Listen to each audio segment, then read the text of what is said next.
জয়গুরু, সবাইকে জয়গুরু। বন্দে পুরুষোত্তমম।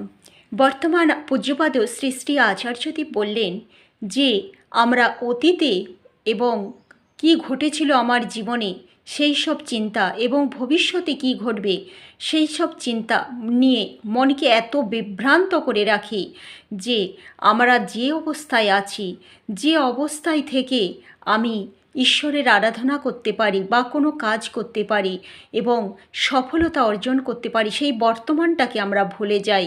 আর সেই জন্যই আমাদের একাগ্রতা নষ্ট হয়ে যায়, মনকে স্থির করতে পারি না।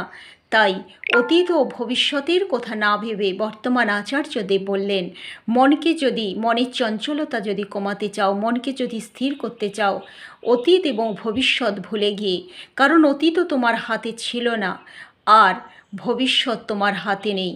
ভবিষ্যৎ তখনই তোমার হাতে হবে সুন্দর যদি বর্তমানে সময়টাকে তুমি কাজে লাগাও। তখন দেখবে তোমার ভবিষ্যৎ তোমার সামনে উজ্জ্বল হয়েই দেখা দেবে। তাই বর্তমানটাকে নষ্ট করা নয়। যখনই যে কাজ করবে মনের একাগ্রতা এনে যে আমি এখন কী অবস্থায় আছি, এটাই হচ্ছে আমার উপযুক্ত সময়, এবং তখন দেখা যাবে সে যে কোনো কাজ করুক সুন্দর হয়ে উঠছে। নাম ধ্যান করলেও তাকে ভাবতে হবে আমার সামনে আমার গুরু আর আমি। এই হলো আমার বর্তমান, কি অতীত কি ভবিষ্যৎ। এই যদি সে না ভাবে তখন মনের চঞ্চলতা কমে যাবে, স্থিরতা আসবে। আর সবটাই যদি আমি গুরুর উপর ছেড়ে দিই যে কি হবে না হবে আমি তো কিছুই জানি না, আমি সত্যিই সুন্দর করতে পারি আমার ভবিষ্যৎটাকে এই বর্তমানের উপর দাঁড়িয়ে। বর্তমানটাকেও যদি আমি নষ্ট করে ফেলি তাহলে ভবিষ্যতে যা হবার তাই হবে। তাই বর্তমান আচার্যদেব বলছেন যে বর্তমানকে নষ্ট নয়, বর্তমান যেটা তোমার হাতে আছে এটা তুমি করতে পারো। তুমি এখানে কেন অবহেলা করছো?